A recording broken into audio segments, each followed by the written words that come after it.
여러분 안녕하십니까? 김대식 TV의 김대식입니다. 오늘은 지난번에 이어 책을 통해 일본 문화를 이야기할까 합니다. 강의를 하다 보면 학생들이 많은 질문 가운데 일본 문화, 일본론에 대해 어떤 책을 읽으면 되나요? 이런 질문을 많이 받곤 합니다. 저는 서슴없이 대답합니다.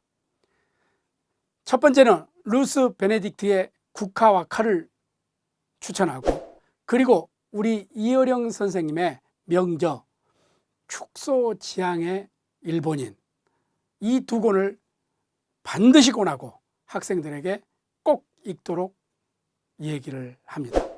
일본 최고의 일본인론, 축소지향의 일본인.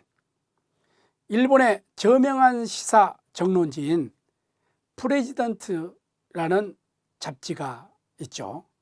그 잡지에서 명치유신 이후 특집으로 기획한 지난 100년 동안 출간된 일본인론 명저 10선 10가지 책을 뽑았죠.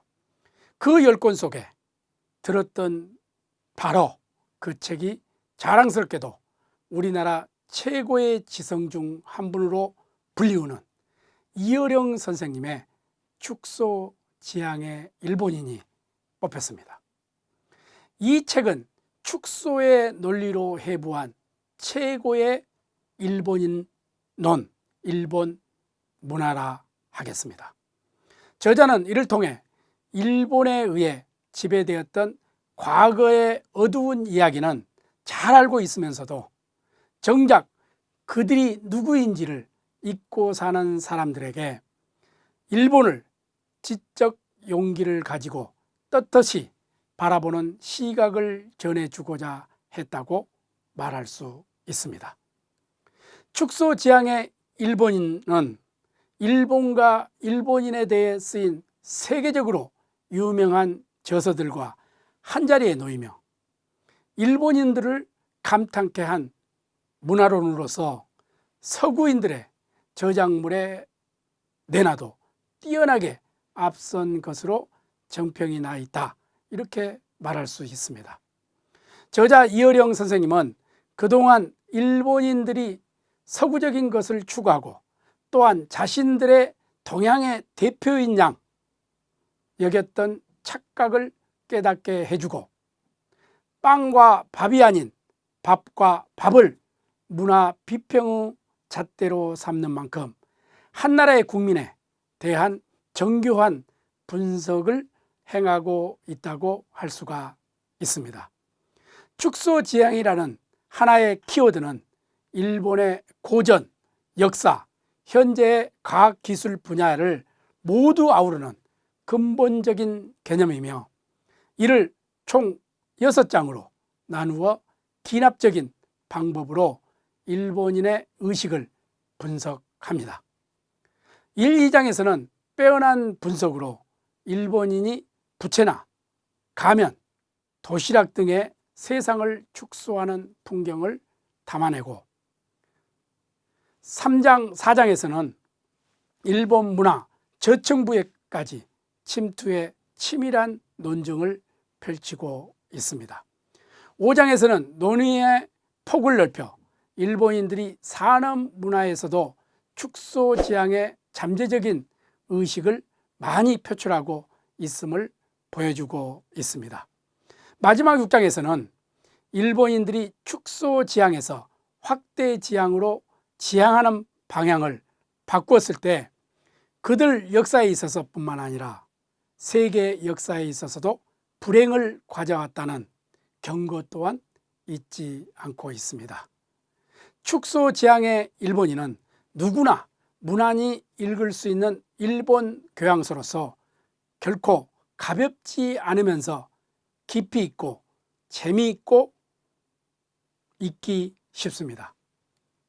또한 일본인들조차 무릎을 치게 만든 정교하며 절묘한 표현이 역시 이어령이다 라는 감탄을 금할 수 없게 만든 책이 바로 축소지향의 일본이라는 책입니다. 그럼 축소지향이라는 화두는 어디서 왔을까요? 일본 하면 뭐가 떠오릅니까? 떠오르는 것이 무엇입니까? 2차 세계대전에 참전해 패전국이 되고 경제를 부흥시켜 선진국 대열에 당당히 끼어있는 나라 일본, 트랜지스터와 함께 전자제품의 나라 일본, 소니의 나라 일본, 사무라이, 적당주의가 없는 문화, 그들의 문화를 탄생시킨 것은 무엇일까요? 상자 속의 상자, 그 상자 속의 상자, 이런 상자를 만든 국민, 그 국민의 맨 밑바닥 상자에는 무엇이 담겨 있을까요? 이는 바로 저자 이어령 선생님이 일본을 바라보는 화두다라고 말할 수 있습니다. 우선 저자의 메스는 일본어에 들이대어지고 있습니다. 한국어에는 확대를 의미하는 접두어는 있지만 축소를 나타내는 것은 없다. 그러나 일본어는 그 반대다. 세계에서 가장 짧은 형식의 시를 만든 것은 일본이다. 저자는 축소지향을 통해 일본인이라는 매듭을 차곡차곡 풀어나갑니다. 축소지향의 일본인은 일본 문화 깊숙이 박혀있는 일본인의 속성을 예리하게 해부해 나간 일본 길잡이다 라고 감히 말할 수가 있습니다. 일본론의 세계적 고전, 일본과 일본인에 대해 갖가지 관점으로 쓰인 많은 이론서, 문화 비평서 등 간행물이 현재 서점가에 많이 나와 있습니다만 국화와 칼과 같은 세계적 고전에서부터 국내 출판물만 해도 엄청납니다. 이들은 국제 정세에서의 변화나 문화 교류 측면에서 국내 그리고 전 세계적으로 시기적절하게 출판돼 일본 열풍을 일으켜 왔으며 대중의 일본에 대한 지식 욕구를 충족시켜 왔다 하겠습니다. 이런 일본론, 일본인론에 대해 단연코 선구적인 것이 바로 축소지향의 일본인이다 라고 말할 수가 있습니다. 축소지향의 일본인은 국내 일본론의 원조이자 세계적 고전이며 일본의 스테디 베스트셀러입니다. 이 책이 일본어판이고요. 이 책이 한국어판입니다. 그래서 일본 문화를 공부하는 우리 학생들에게는 일본어로 한번 읽고 한국판으로 읽게 되면은 일본 문화를 공부하는 우리 학생들에게 반드시 아주 좋은 교재가 되고 또 자료가 될 것으로 생각하고 반드시 필독서로 권합니다. 하나의 나라 그리고 그 국민, 하나의 사회를 이해하기 위해서는 어느 한 방향에 편입되지 않는 객관적인 시선이 필요하다 하겠습니다. 축소지향의 일본인은 축소지향이라는 하나의 화두를 사용해 편입된 식견으로 보일 수도 있지만 정치, 역사, 문화, 사회, 종교 등 각 분야들로 연결될 수 있는 의식의 방향성으로서 축소지향을 들고 있습니다. 일본인들이 지향하는 그들 의식의 화살표를 예리하게 직시한 것이기 때문에 이 하나의 화두로도 일본인 스스로를 감탄시킬 수 있는 것입니다. 우리와 일본은 과거 역사의 질곡을 함께해 왔습니다. 일본과 한국은 아주 오랫동안 역사를 함께하며 누구보다 많이 부대껴 왔습니다. 그래서인지 양국의 관계는 항상 단순하지 않지요. 요즘도 역사 왜곡, 교과서 문제, 아베 총리의 우경화, 위안부 문제, 독도 문제, 지소미아, 경제 보복, 여전히 해결되지 않는 문제들이 산재해 있습니다. 가깝고도 먼 나라라는 지칭을 어떻게 가깝게 만들 것인가? 축소지향의 일본인은 우리에게 일본이라는 나라를 객관적 차원으로 끌어내 일본에 대한 담론이 가능케 한 책입니다.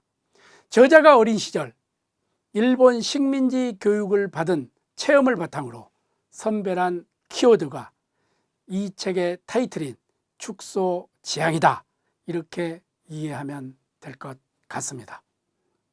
이 개념은 한국인의 관점에서 말하는 벌거벗은 임금님으로 이를 통해 독자는 일본인의 의식, 심층을 알 수 있습니다.